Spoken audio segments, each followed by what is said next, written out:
ये गिलौला ब्लॉक में एक प्राथमिक स्कूल है। आप जैसे देख पा रहे हैं कि इधर बिल्डिंग भी है, हम अंदर गए तो अंदर टीचर भी हैं, बच्चे नहीं आ रहे हैं। चाहे सरकार बहुत सारे अभियान भी चला रही है कि बच्चों को कैसे स्कूल में एनरोल किया जाए, लेकिन वो बच्चे अभी आपको वहां पर बहुत ही कम नजर आ रहे हैं। स्कूल कितनी दूर है? 1.5 किलोमीटर। तो 1.5 किलोमीटर पैदल चल के जाना पड़ेगा। कुछ और साधन नहीं है क्या जाने के लिए? लकड़ी का पुल है।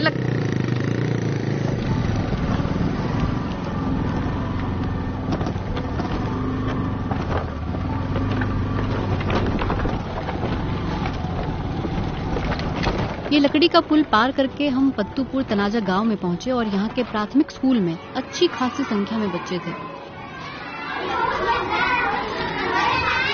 ऐसा इसलिए कि प्रधान जी, यहाँ के प्रधान अध्यापक ने बताया कि उनके प्रयासों की वजह से उन्हें सरकार की ओर से पुरस्कृत भी किया गया है।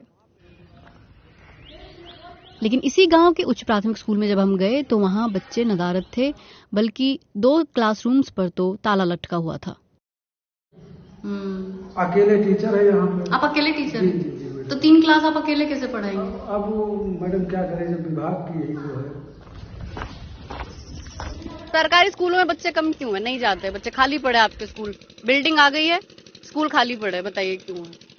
पढ़ाई होती नहीं मैम, तो क्या जाए ना, टाइम से शिक्षक आते हैं ना पढ़ाते हैं, तो कहाँ। मैंने देखा है शिक्षक भी है, बच्चे नहीं आ रहे। अब कुछ कमी तो है ही है, जैसे वहाँ उस लेवल की शिक्षा होती नहीं। जैसे अभी बगल में स्कूल है, अभी लिटिल फ्लावर है, आप जाएंगे वहाँ तो वहाँ सीट नहीं है, नाम नहीं लिखा जा रहा है। कितने फीस कितनी है महीने की? जबकि फीस वहाँ होगी लगभग 4,000 रुपए होगी। 4,000 रुपए फीस है एक प्राइवेट स्कूल की। बिल्कुल यही बगल में है।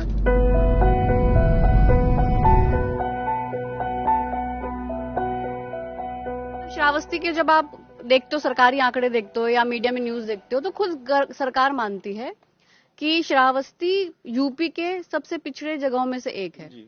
क्यों है पिछड़ा? मतलब मैं अगर देख भी रही हूँ चीजें, तो आपको क्या लगता है क्यों पिछड़ा रह गया ये? इसमें शिक्षा का जो प्रचार प्रसार है वो बिल्कुल नहीं है, और वो इसलिए नहीं है कि जो शैक्षिक संस्थान हैं उसमें जो वास्तव में जो चीज होनी चाहिए वो चीज नहीं है।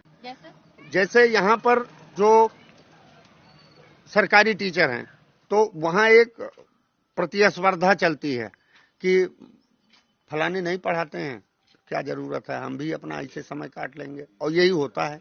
हमारे तो सामने, घर के सामने स्कूल है, हम तो देख रहे हैं। ना रेलवे है, ना रोडवेज का भी डिपो है, कोई भी संसाधन। एयरपोर्ट तो है, एयरपोर्ट है तो गरीब जनता एयरपोर्ट हवाई जहाज से कहाँ उड़ पाएगी भाई? कोई चीज उद्योग लगाया जाएगा तब तो आदमी कुछ करेगा। यहाँ पे कुछ है नहीं, ना कोई उद्योग है ना कोई धंधा है। आदमी 200-300 कमाया, उसी में खाया पिया, सो गया, फिर सुबह उठा, फिर उसी में बच गया। अभी यहाँ पे कोई अच्छा रोजगार या कोई फैक्ट्री लग जाए, युवाओं का पलायन रुक जाएगा। हमारे यहाँ के युवा 8 पास करके 10 पास करके सऊदी अरब चले जाते हैं, कुवैत चले जाते हैं, विदेशों में जाके अपना जीवन यापन करते हैं। कोई है नहीं तो क्या करें भाई, जाना ही पड़ेगा। पहले लोग बड़ा बढ़ चढ़ के आके माइक पे बोलते थे, बताते थे हमें ये चाहिए या हमको ये समस्या है।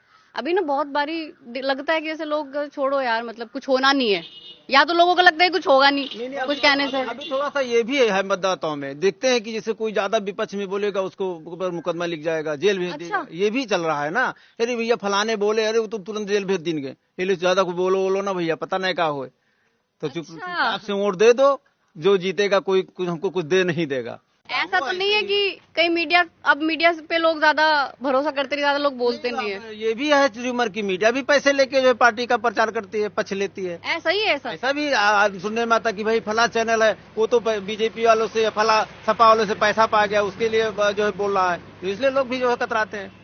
इतना जबरदस्त भ्रष्टाचार इस समय है। किसी भी गरीब जनता का काम किसी ऑफिस में चले जाइए, आपको निवास प्रमाण पत्र, जात प्रमाण पत्र बनवाना है, जब तक 500 नहीं देंगे बनेगा नहीं, 1 महीना लटका रहेगा।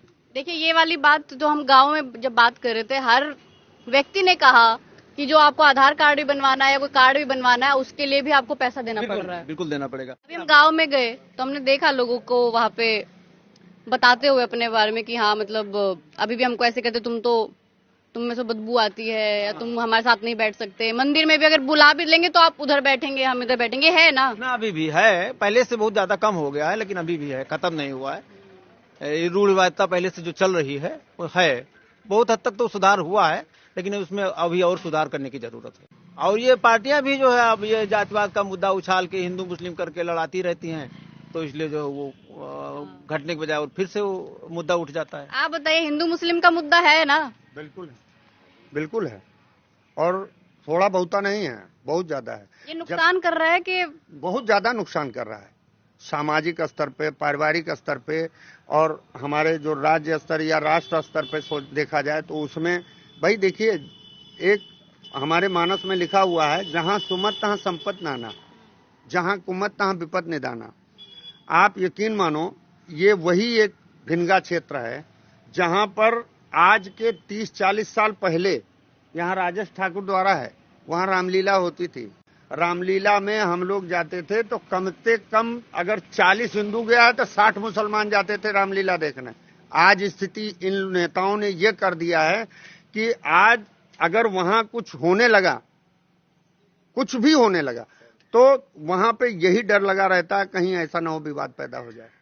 आज के 40 साल 50 साल पहले चले जाइए, कहीं कुछ नहीं होता था। आराम से हिंदू मुस्लिम बैठ करके रामलीला देखते थे, आराम से हिंदू मुस्लिम बैठ करके ईद मनाते थे, आराम से हिंदू मुस्लिम बैठ करके शुभरात मनाते थे। इनके यहाँ जो ये मुहर्रम होता है, हमारे मोहल्ले में तो हमने अपने पुरखों को देखा है कि कुल्हाड़ी और हंसिया लेकर के उस झाड़ी को साफ करते थे। क्यों? इसलिए कि उनका वो दुलदुल निकलना है, उनका सद्दे निकलना है, वो लोग आते थे। आज उस बीज को, उस दोष को इतना ज्यादा प्रत्यारोपित कर दिया गया है कि हम इनके त्योहार में जाना उचित नहीं समझते हैं और ये हमारे त्योहार में आना उचित नहीं समझते हैं। आपका नाम बताओ। अरविंद मिश्रा है मेरा नाम। आपका नाम बताओ। विष्णु अस्थाना। तो विष्णु अस्थाना जो अरविंद मिश्रा जी ने, दरअसल दोनों अधिवक्ता हैं, लेकिन आज पूरा जनता के अधिवक्ता का रोल इन्होंने निभाया है। भले ही ये लोग अलग अलग पार्टियों को सपोर्ट करते हैं, लेकिन जहां भी असल समस्या पर बात हुई, लोग नेताओं के भविष्य की नहीं, अपने बच्चों के भविष्य पर बात करते हैं। कतार में सबसे पीछे खड़ा व्यक्ति भी मेहनत करके अपने बच्चों के लिए खुद छत बना रहा है, लेकिन वो उनके लिए स्कूल तो नहीं बना सकता है। जो कतार में आगे बढ़ता जाता है, वो बच्चों के लिए प्राइवेट स्कूल खोजता है। दीपक जसरोटिया के साथ मैं सर्वप्रिया सांगवान, नमस्कार।